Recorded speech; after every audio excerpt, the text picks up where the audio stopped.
in for such a treat. It has been a joy and a blessing to be with Deacon Andy and Kate over the last couple of days.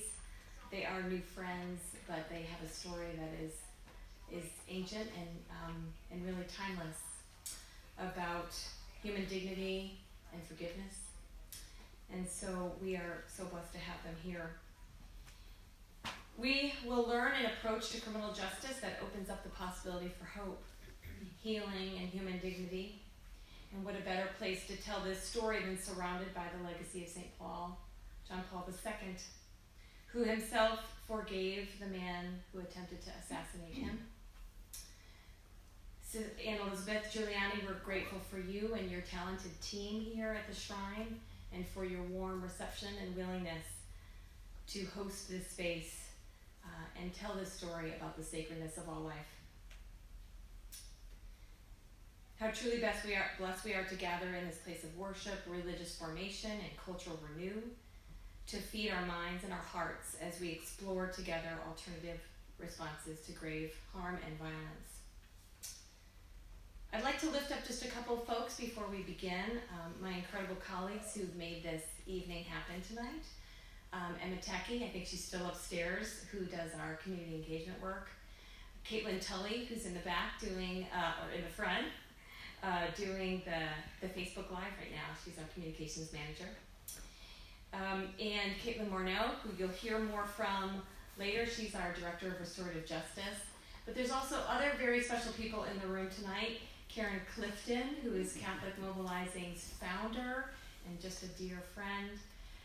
Richard Dieter, who is a board member of Catholic Mobilizing Network, and you'll hear from both of them later.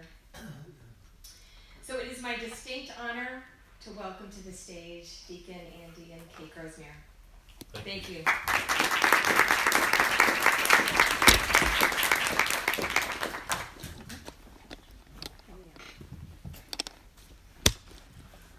Good evening, everybody. Good evening. As Anne Elizabeth said, our lives were changed profoundly on March 28th of 2010. In that year, it happened to be Palm Sunday. And after going to church that morning and participating in the Passion, we were home gardening in our backyard. It's Florida and it was very warm. I do the vegetables, Andy does the flowers. We came in very hot, sweaty, dirty.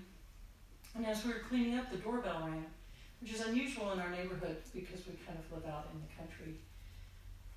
When we opened the door, there was a woman who identified herself as the victim's advocate for the Leon County Sheriff's Office and also a sheriff's deputy.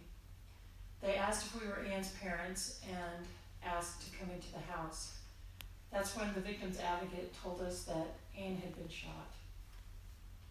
We really couldn't wrap our heads around that. We didn't understand where she could have been. She worked in a baby boutique and it was closed on Sundays. I asked, where was Conor? Conor McBride was her boyfriend, pseudo fiance. They were planning on getting married when they got out of school.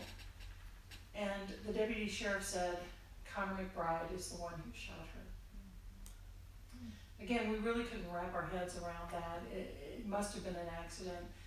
What could have possibly happened? He lived in an apartment with 3 other college kids. But they were there to get us to the hospital. And we went upstairs to change. And as we were standing in our bedroom, we joined hands and we prayed for Anne and the people who were taking care of her. But we also prayed for Conor because we knew that wherever he was, he needed our prayers as well. When we got to the hospital, the doctor, the nurses put us in a small room, and the doctor eventually came and told us that Anne had been shot through the right eye with a shotgun. And her condition was grave. It was a miracle that she was alive. But honestly, we couldn't see the miracle. We knew what a shotgun could do, and were surprised that they could even say that she was shot through the right eye. When we went to see her, she was, her head was completely bandaged up. Her right hand was bandaged from a defensive wound. I found it hard to recognize her until I saw a freckle on her finger. In the course of finding out what happened, of course, there was a newspaper article online just hours after everything happened, and we knew that they had been arguing and that Conor had shot her in the course of the argument, and that's about all we knew. But what I knew is that I needed to forgive Conor. Whenever I prayed about this and what Anne would want for me and for our family, the answer came back: Anne wants us to be at peace.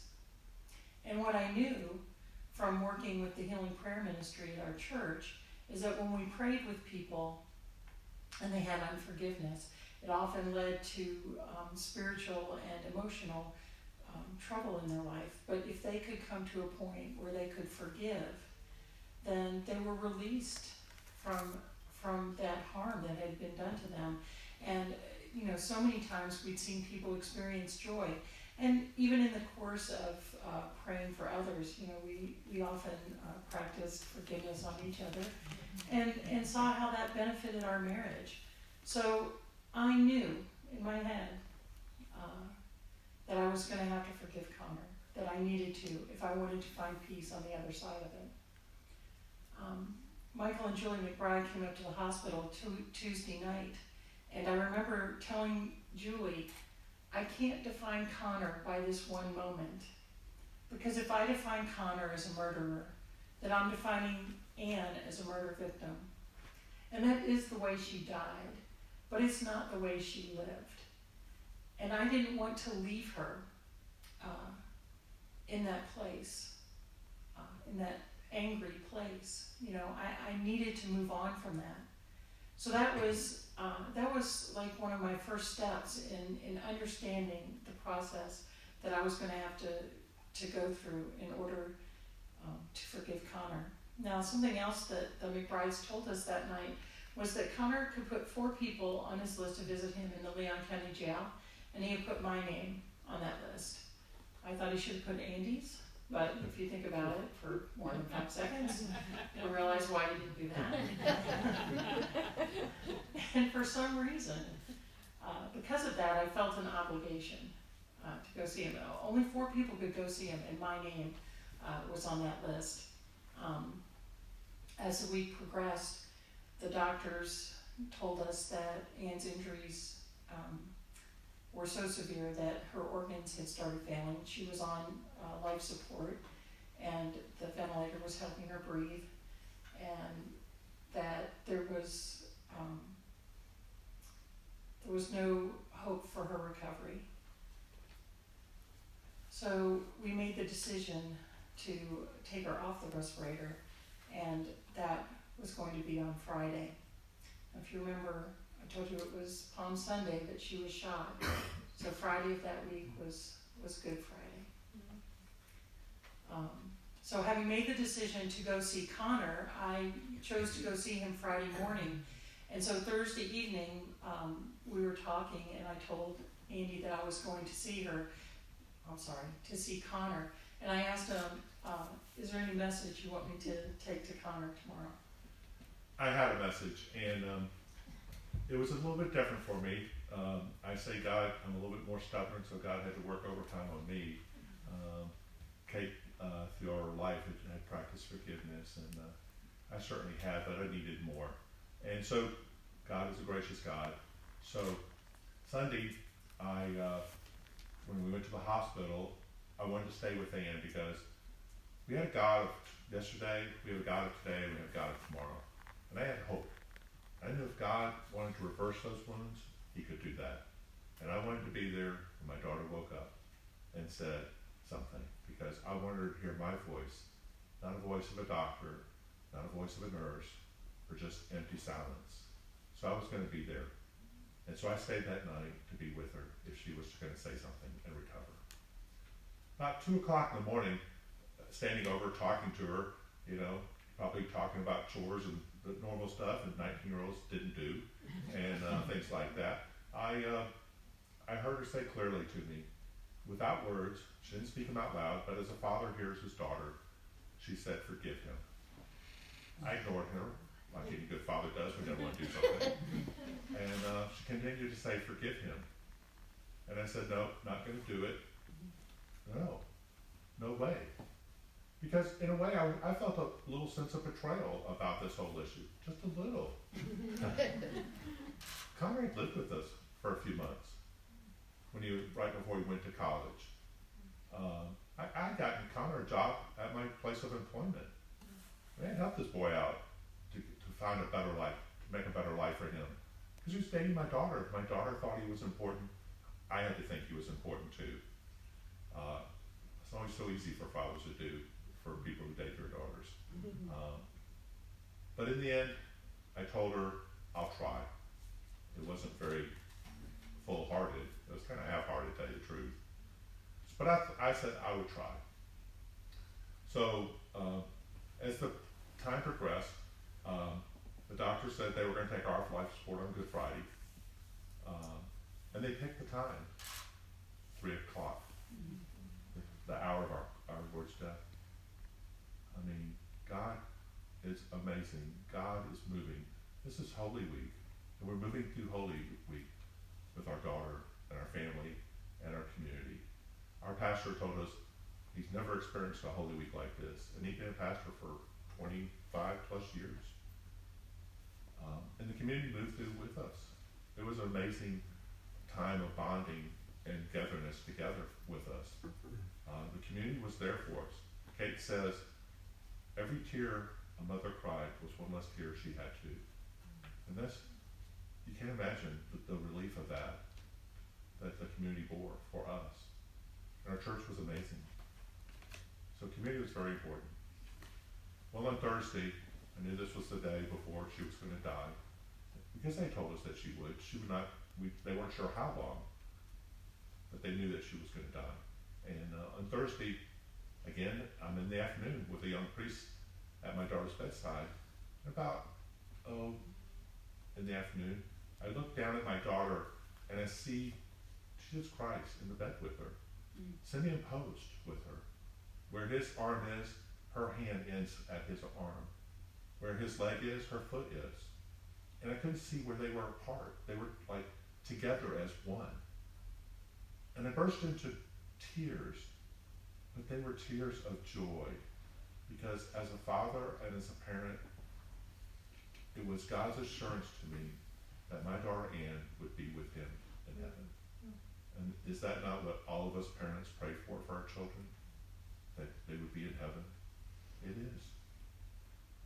The second thing was, I realized that it wasn't Ann just asking me to forgive Conor on Monday morning, Sunday night. It was Christ. How can you say no to the presence of God? My heart was so full of joy, so full of gladness. I could only say yes. Because I also realized how much I had been forgiven too. And so right then, when Kate came to me and said, Andy, what do you want to tell Conor? I'm going to see him. I said, tell Conor I love him and forgive him. She was quite surprised. In fact, I did not relate these stories to her for a couple of months to her. So Friday came on Good Friday.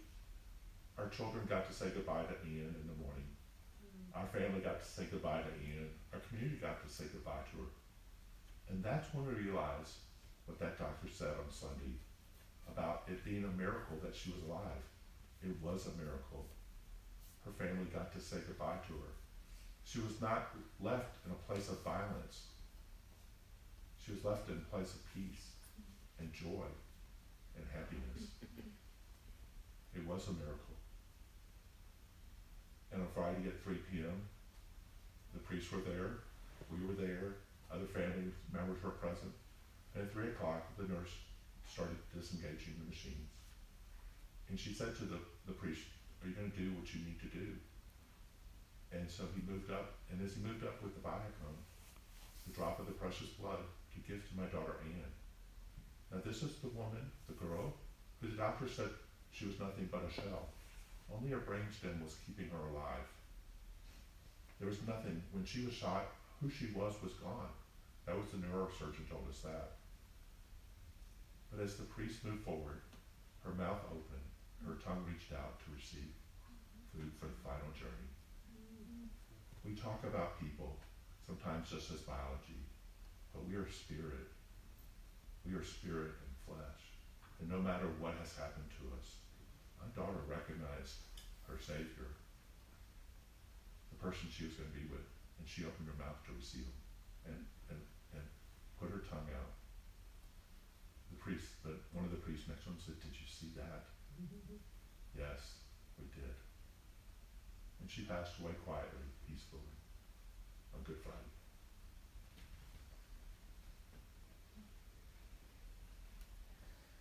When I talked to Andy Thursday night, and he said, "Tell Conor I love him and I forgive him," I remember thinking, yeah, I like that. I want to be able to say that to him when I go to see him. I went to the jail, and very much like you see in the movies, it was the plastic bucket seats with the glass screen and the phone. And he came up and sat down, and he was crying, and he said, "I'm so sorry." And I said, "Conor, Mr. Grosmaire wants me to tell you that he loves you and he forgives you. And Conor, you know I love you and I forgive you." And when I said those words, I really meant it. And I felt the power of that, and I felt the peace that came with that. And over the course of the years, I've gone back to that, because we do get sad, especially around the holidays, especially when our other daughter Allison got married. And in that sadness, I will sometimes revisit that. Conor owes us a debt. And, in the Lord's Prayer we say, "Forgive us our debts as we forgive our debtors." He owed us a debt that he couldn't repay. He owed us our daughter's life. And so whenever I reflect on that, I remember that I have turned that debt over to God for him to deal with as he sees fit. And when I recognize that, I find that peace again that I had initially, and I know I will carry forward in my life forever. As we both said to Conor, we loved him and we wanted what was best for him, even as he was going to jail. And we thought what would be best would be to try and get him into a faith and character-based prison, McCullough Correctional, which is about 30 miles south of Tallahassee, where we live. We were introduced to an Episcopal priest who worked at the prison. In the course of learning about how Conor was being charged, he was charged with both first-degree and second-degree murder, because they just let the jury decide which one they want to pick in the end. We went to see the state attorney, Jack Campbell. He was the assistant state attorney, but the one assigned to our case. And I went in thinking that Conor would be spending his life in prison, because in Florida we also have a mandatory sentencing called 10-20 life, which is if you have a gun in the commission of a felony, it's 10 years. If you discharge the gun in the commission of a felony, it's 20 years. And if someone is harmed or killed, then it's 25 years to life. So that's what I thought Conor was facing. When we talked to the state attorney, he's like, "No, that only happens if the judge, if it goes to trial and he's found guilty, then the judge is required to use that mandatory sentencing guideline." He said, "But before that, I have a lot of discretion. I can charge Conor with involuntary manslaughter and recommend 5 years." And I said, "What?" And he said, "Oh, no. Well, I wouldn't do that, but I could." He was trying to show us how powerful he was in this situation. And I said, "You could charge him with manslaughter and it would be 5 years." He's like, "No, I'm not going to do that." He said, "You don't have to worry about anything. I will take care of everything. We don't want you to have to even go to the trial. We don't want you to have to talk to the defendant. I will take care of everything. I will be Anne's advocate." Well, Andy, sat up in his chair and said, "Excuse me, I am Anne's father, and I will be her advocate." it's easy. It would have been very easy for us to turn things over to the state attorney and not have to worry about anything, not have to worry about testifying, although they did send us a subpoena. It would have been very easy to think that Jack Campbell would fight for us and get the best possible sentence. But you know, when he said that he could charge Conor with manslaughter and give him 5 years, I felt a huge conviction in my heart. I mean, it was one thing for me to say I loved Conor and wanted the best for him, but now I was hearing that I could make a difference in how he was sentenced. He didn't have to spend life in prison. What was I going to do? What were we going to do? Was there more that we could do than just allow the system to put him in jail? And the state attorney, Willie Banks, was recommending 40 years, a 40-year sentence. Back to our friend, the Episcopal priest, Allison DeFore, when we told him all this, we told him this story, he's like, wait a minute, you guys are Catholic? Why aren't you doing restorative justice? And we sort of looked at him and said, what? What's that? He's like, oh, you Catholics are all about that. And he said, just Google it. So, to the Google, we went. Andy happened to be taking a moral theology class in his diaconate formation, and he asked his professor if he could write it on restorative justice, and his professor said yes, and he got an A on that paper.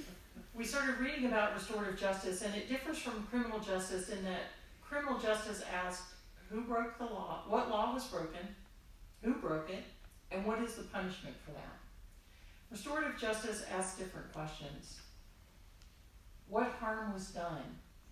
Who was harmed? And what can we do as a community to repair that harm? Restorative justice recognizes that it's not just Conor and the Grosmaires, and even the state of Florida would say, no, it's Conor McBride versus the state of Florida. They wouldn't even recognize us. Remember, they're going to take care of it all for us. But restorative justice also recognizes Conor's parents, Michael and Julie McBride, his special needs sister, Katie, the community.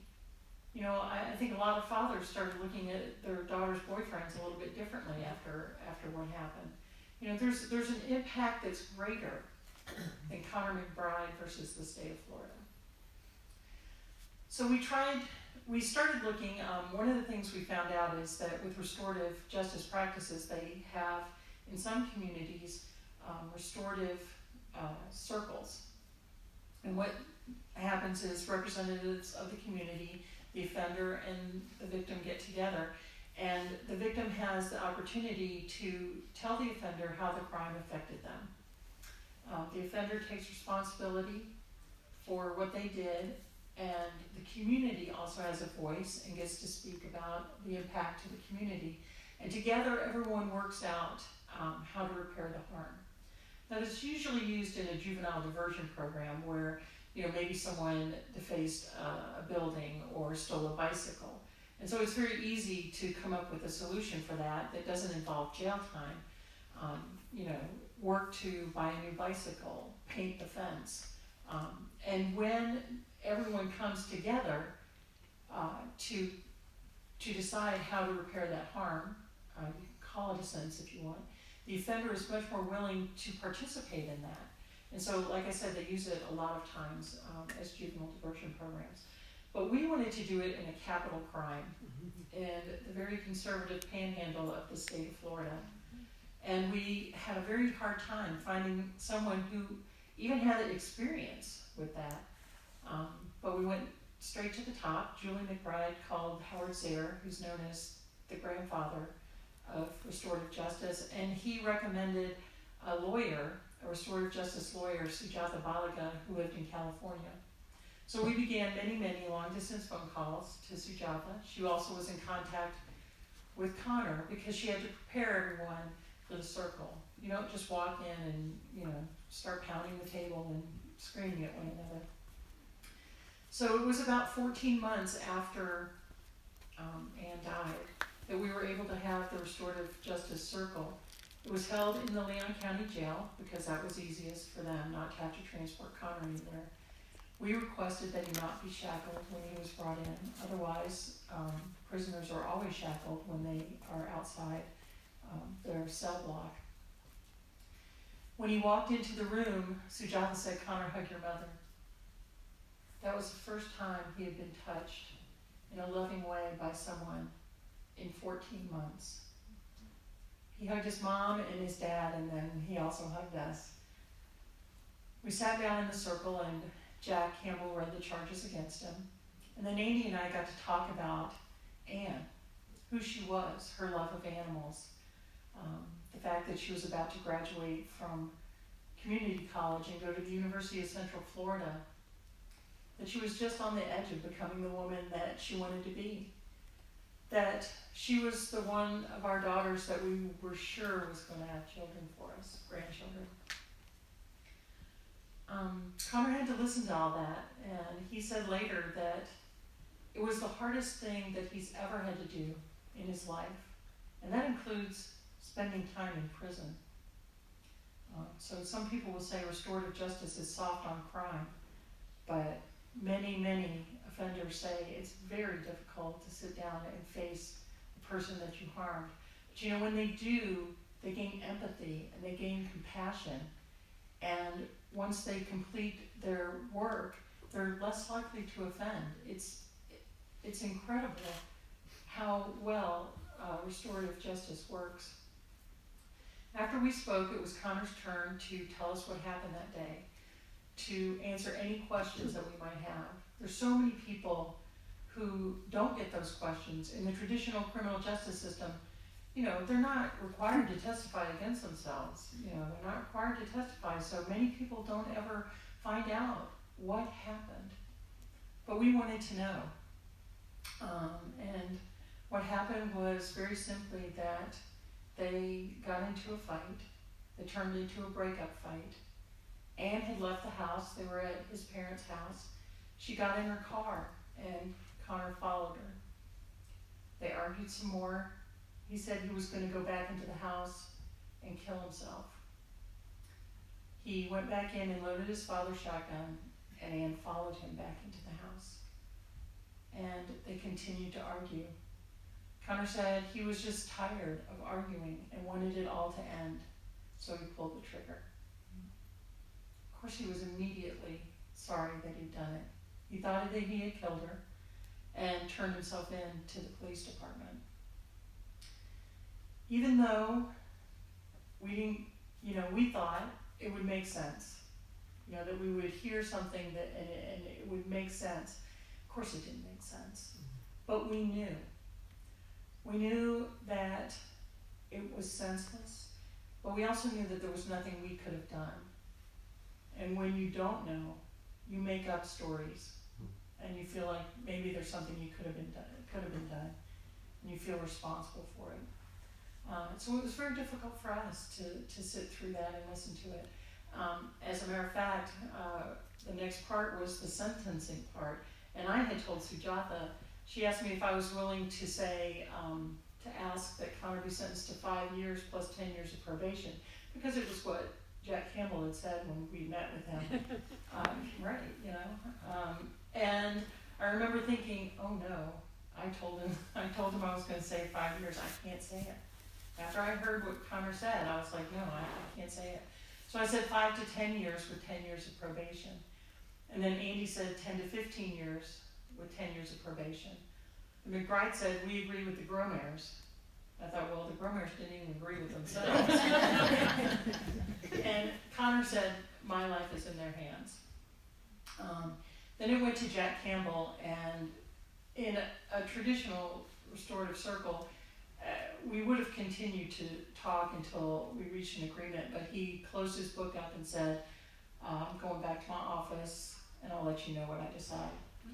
Now that was kind of hard for us to take, but I will say this, we didn't have any legal authority in that circle. And for Jack Campbell to let us do what we did, which was have the first restorative justice circle pre-adjudication, which means before trial, in a capital crime. It was the first time it had been done in the United States of America, in a very conservative city, where he was getting a lot of feedback. So it took us a while. It took us several months, but we finally realized that Jack Campbell really did as much as he possibly could within the confines of the law as it is to allow us to have that voice and to have that circle. A couple days later, he offered Conor 20 years with 10 years of probation, which included the conditions that we had asked for, which was anger management classes, talking about teen dating violence, and working in those areas that Anne would have volunteered in had she lived. Because it didn't make any sense to us to have Conor sit in a jail cell for the rest of his life. You know, he needed to do the good works of two people, and I told him that. And he's very much taken that to heart. He sent me a letter one time and said, I want to know what that means for you. What does it mean for you, for me to do the good works of two people now? So he was at Liberty Correctional for 3 years, but he is now at McCullough Correctional, the faith and character-based prison, just south of Tallahassee. We talk to him every Tuesday night. Is today Tuesday? Tomorrow. Okay. We were at Florida State University last week on Tuesday night, and he called us in the middle. He's done that to me twice. I've been talking on Tuesdays twice, and he's called me in the middle of it. We visit him, and now he also is allowed to email, so we have stayed in contact with him. He facilitates several classes. He took anger management class. He made a public service announcement on teen dating violence, and we know that when he gets out of prison, he is going to volunteer in those areas that Anne would have had she lived. And for us, we were frequently asked, so you worked to get him a lighter sentence, and that's not it at all. We did not work to get him a lighter sentence. We worked to get him a meaningful sentence, and it was much more meaningful to us to have a voice in that, to have him out in the community working, to have the anger management classes that he could take as part of his probation to make him a better person when he got out of jail. Because that's what happens. People come out and they have to come back to the community, and we wanted him to know that he would be welcome. You know, we talk a lot about Conor, but forgiveness is for Kate and I. If we still had anger, hatred, and bitterness toward Conor, it would be like serving a prison sentence with him. They might as well open the cell next to him and let us walk in there.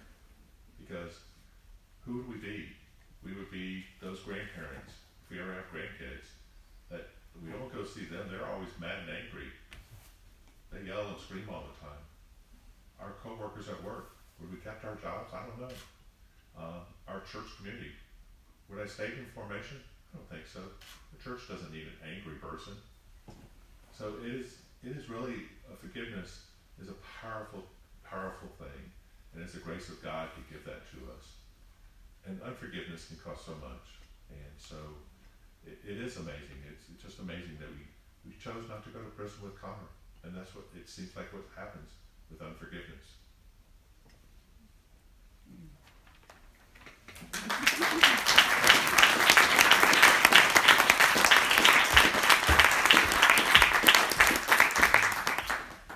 Thank you. 1,000 times over, thank you. Good evening, everyone. I'm Caitlin Morneau, Director of Restorative Justice at Catholic Mobilizing Network. I'm so deeply grateful for this time with you tonight and this entire weekend.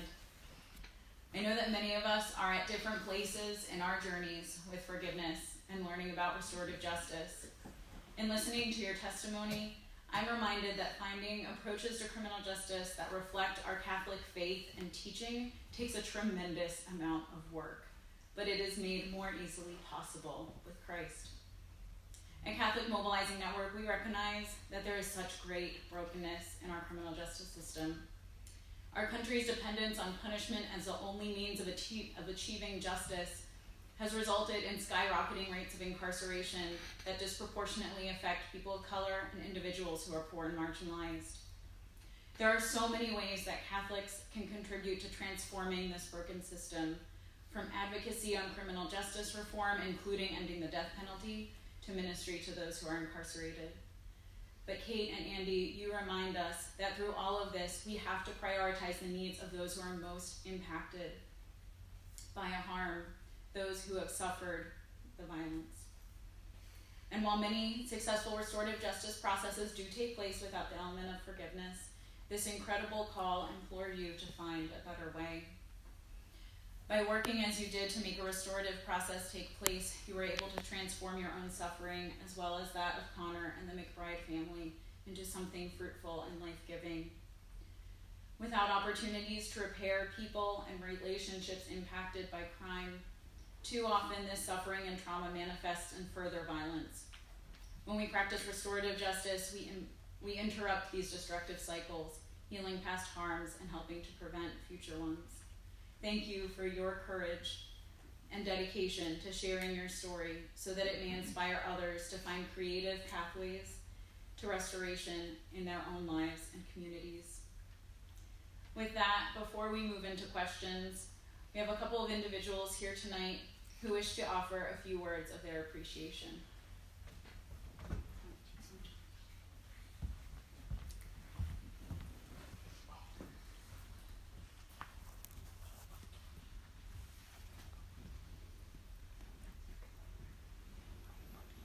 Good evening. Thank you so much for sharing your story and really your witness of faith. My name is Mendoza. I'm a campus minister at Catholic University of America, right across the street. And just listening, and you're trying to process your story, your witness. What really stood out to me was the road of what would have been easy and what would have been difficult. And it parallels Holy Week. And you think about that journey and how difficult it was. And you chose the very difficult path. The difficult path of loving and mercy and forgiveness. The difficult path of meeting with Conor. The difficult path of restorative justice. And when you talk about how it would have been easy to leave it to the state and to let the state advocate for Anne. But instead, you took the difficult path. And so it's a challenge for me in my own personal life and in my own faith journey, and as I work with young adults, that it's not the easy path that we need to take, it's the difficult path. And so your witness inspires me to kind of reflect, what do I need to do to take that difficult path? And so thank you very much for challenging me in my own life and in my own faith journey and in my own professional life to, as I work with students, to pose, what would this look like if we took the time to forgive, to give mercy, to not let someone else advocate for us or for the other, and also the challenge of what should we do. And so thank you very much. Thank you very much.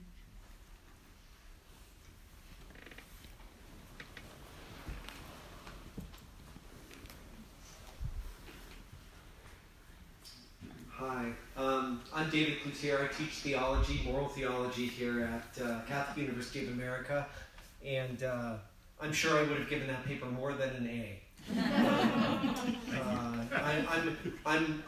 I think your story is beautiful and powerful, and I guess my very humble task as someone who teaches theology is to try to illuminate how these kinds of day-to-day choices, whether they're mundane or momentous, like the choices that you have made, should testify to our beliefs in the truth of our faith, that our Christian faith really is not just some flowery dress-up thing that we do once a week, but is in fact the truth about the world and the truth about God. And there's two particular things in your story that stand out to me.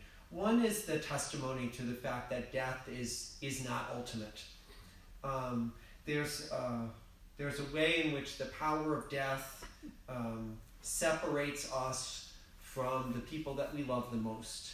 And that separation produces sadness and anger and frustration and vengeance, and there's no way to undo it.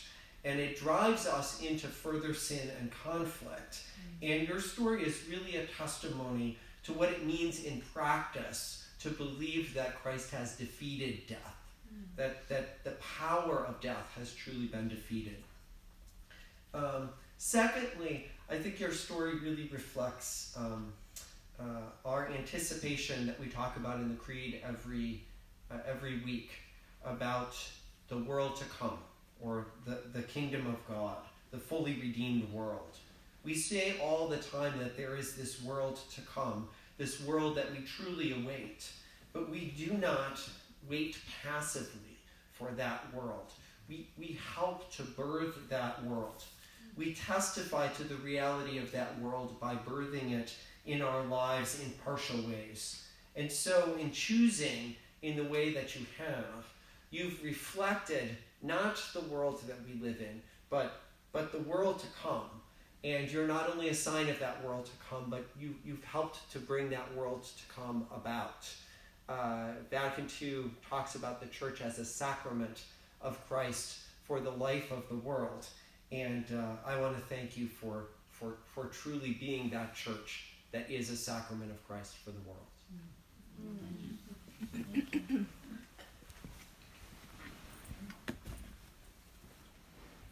Kate and Andy, I want to just thank you very much for basically embodying and being the essence and the picture and the story of restorative justice.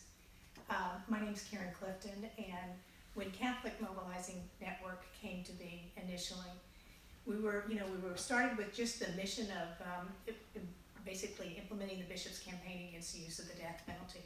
But it was about 2 months afterwards, when we were launched, that we met Vicki Schieber, who was also a murder victim's family member, but her daughter. She went through the whole process and taught us how the death penalty victimizes the families and the victims.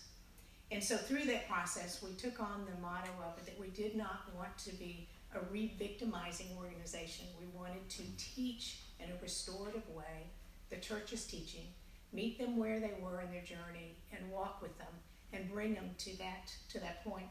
And David was part of the process of writing one of the chapters for Where Justice and Mercy Meet. And so we did that through the process of telling stories and how it was. And see, that's the power of what you've given us today, is that you've given us in one story the whole essence and taught us in a way that we will not forget, and we totally understand and get the true meaning of restorative justice. And you don't know that you also influenced Catholic Mobilizing Network, because right after our second tagline became to promote restorative justice, and we were founded or initiated in 2009, and we heard about your case. And I knew Sujata. I'd been in a circle and had been in a process and heard your story, and just followed with, just watching how you modeled this whole process for us. And then it was just really, so I know you don't understand that, but you were part of that second feed of doing this, and your story is so powerful, and your ministry, because this is truly a ministry to share from your heart and to give this to us. I know that it is a cost to tell this story and to relive it, and but as David said when he was talking about, you went through the whole process of your teaching us of the true meaning of forgiveness. I think Desmond Tutu, it was just only one line I wrote down. He said, "Forgiveness means abandoning your right to pay back the perpetrator in his own coin." And what you've done is you picked up from day one, which I do not know how you had the strength to do that. And do it through love, and really show that the gift, of our faith is to operate out of that vein of love. And then you were able to demonstrate and model forgiveness, and then how through love that gives you the strength to turn around and to be able to do it, but also to be able to share it and to model and to teach us through that process. So thank you so much.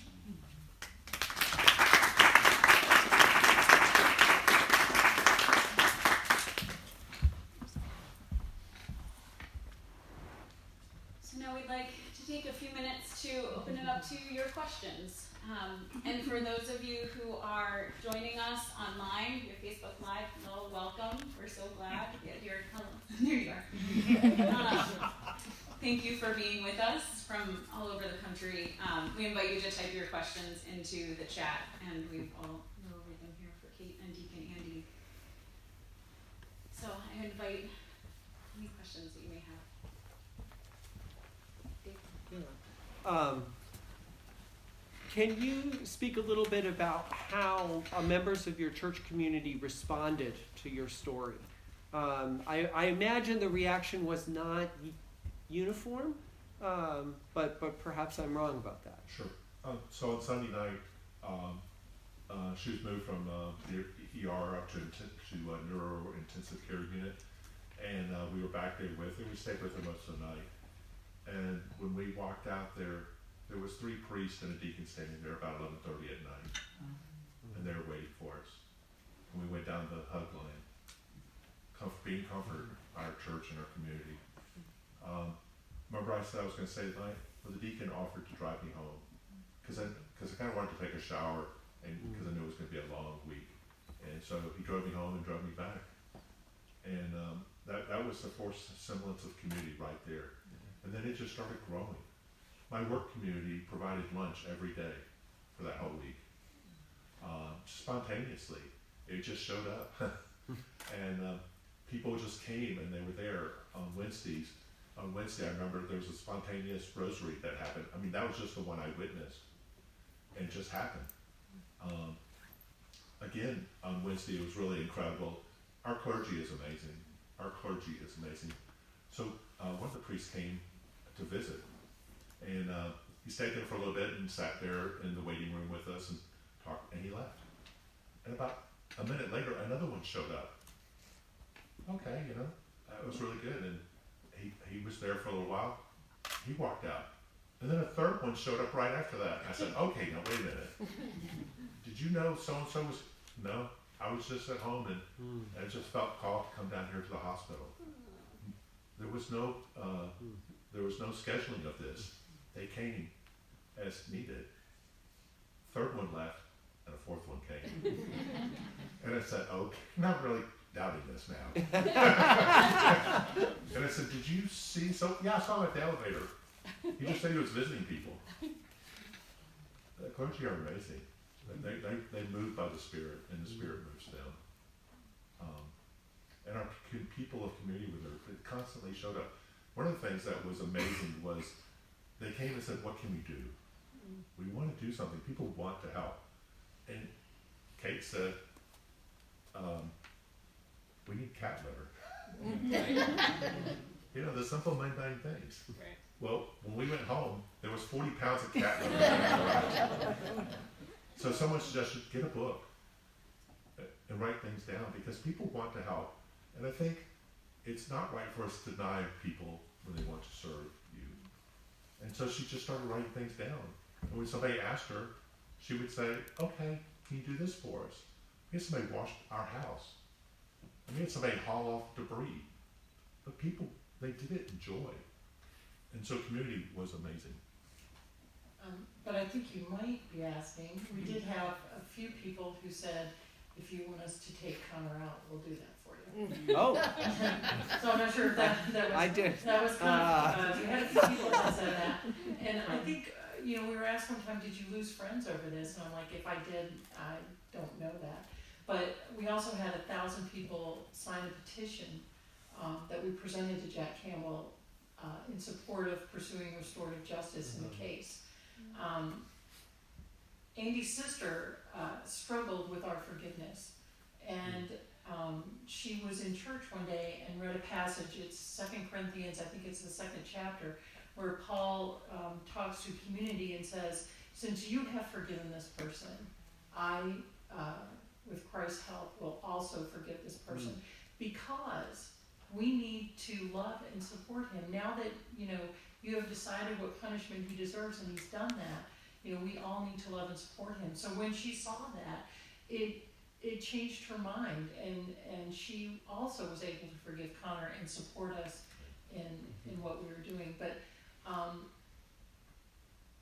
it just takes, it's hard for me to say this, but our example of forgiveness, it's like people see that, and we don't ask them to join us, up here, but it has inspired that people who know us, rather than, except for a few comments, I think most people have been very supportive and would, everyone who says, I don't think I could do what you did, you don't know. You don't know what God's grace will allow you to do. We didn't think we could do, we're just a normal family. There's nothing unusual or special about us. But, I tell the story, and sometimes I'm surprised I'm telling it. Another question? Thanks. I'm Sharon O'Brien, also from Catholic University. So one question, two points. One is a question, if in a moment, if you would, you had the 3 points of restorative justice, so if you would repeat those, that would be useful. But I would like to, I can give you a hint about what you said.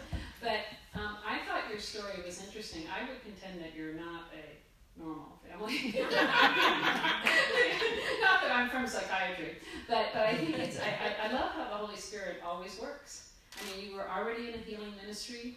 You were already in the deaconate training. I mean, I always feel like, the Holy Spirit prepares us for what we have to, what we're going to face. So I would say that God was preparing you long before the. But then the restorative justice, you were saying that it was there were 3 points, 3 aspects to restorative justice. If you remember those, okay. But I do want to affirm what you say, and we often say God had us in the right place at the right time. Exactly. If he had not been in formation as a deacon, who knows? That's right. Just the spiritual growth that we experienced from that, Right.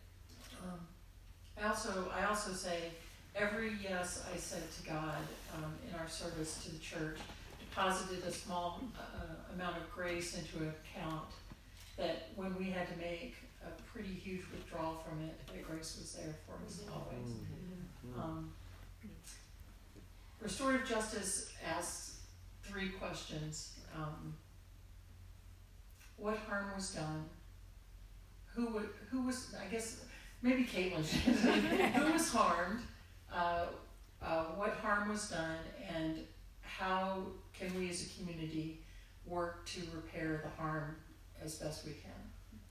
Thank you. And I'll just add that, of course this is a plug, but it's something we're really excited about.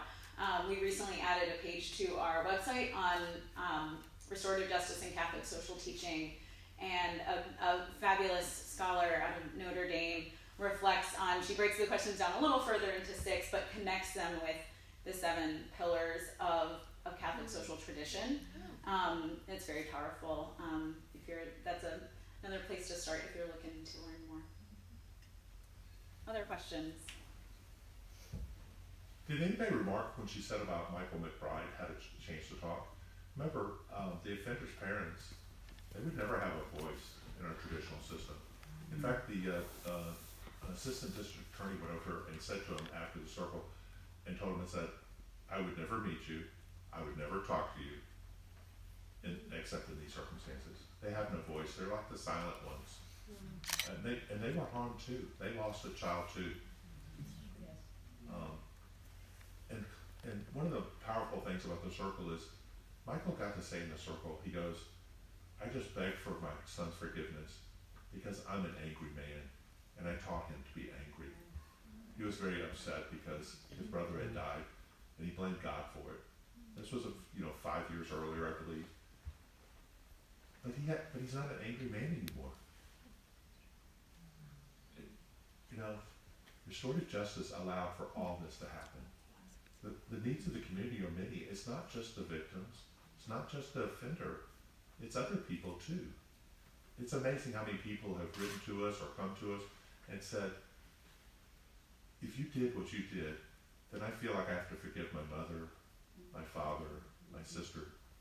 we were speaking at a Leon County Sheriff's breakfast luncheon one time, and after we spoke, a sheriff's, one of the Leon, the deputies came up to us and says, I feel compelled to go to prison and speak to the man who killed my partner 10 years ago. And his wife next door is just like crying because she knows the pain that it's caused him holding on to this for 10 years. But the words just struck me. He felt compelled to go. It's God's mercy and forgiveness. It can be contagious, and it is. Well, thank you. Oh, one more question. Hi, thank you for your witness and your testimony. But I'm curious, how, or to what extent, if any, did this restorative justice process, was it easier or harder because you actually knew the perpetrator and you actually knew the family of the perpetrator, so you were seeing and witnessing all the sides and all the people who were victimized by this horrible act? So. Right. Well, first of all, we really didn't know the McBrides that well. They were just the parents of Conor, who we called and said, hey, is Ann there? Do you know where she is? Do you know where Conor is? Where are these kids? That's probably the extent of our relationship before this happened. Conor, yes, we knew him, but it's very hard to quantify, the harm, because there's so many times when people have experienced harm from someone they love, and as Deacon Andy pointed out earlier, there's a betrayal there that's a lot deeper than if some stranger, you had an interaction with some stranger had killed Ann. And what I would say in regard to that is, with forgiveness, people often tie reconciliation with forgiveness. Forgiveness is just the act of letting go of the debt that person owes you. Reconciliation is when the other person is willing to repair and repent from the harm they caused, and then you can have reconciliation. If it had been a stranger, I hope that God would have led me to the same place where I could forgive them for what they've done, but I don't think we would have had the same experience of reconciliation. I tell people now, if I wanted to walk away from Conor tomorrow, I could. We have chosen reconciliation with him. We have chosen to remain in his life. And again, I can only hope that I would be led to the same place, because it was a deep betrayal. We loved him. We expected him to take care of our daughter for the rest of his life, and this is what he did. So I think there's no way. It really is apples and oranges. It's different if it's a stranger. Well, thank you, and we will have more time for dialogue and conversation after we close the program here. But I think just earlier, Deacon Andy was saying how we are compelled to take your story and consider how we live it in our own lives. And I'd like to take a few minutes for us to just reflect on that question.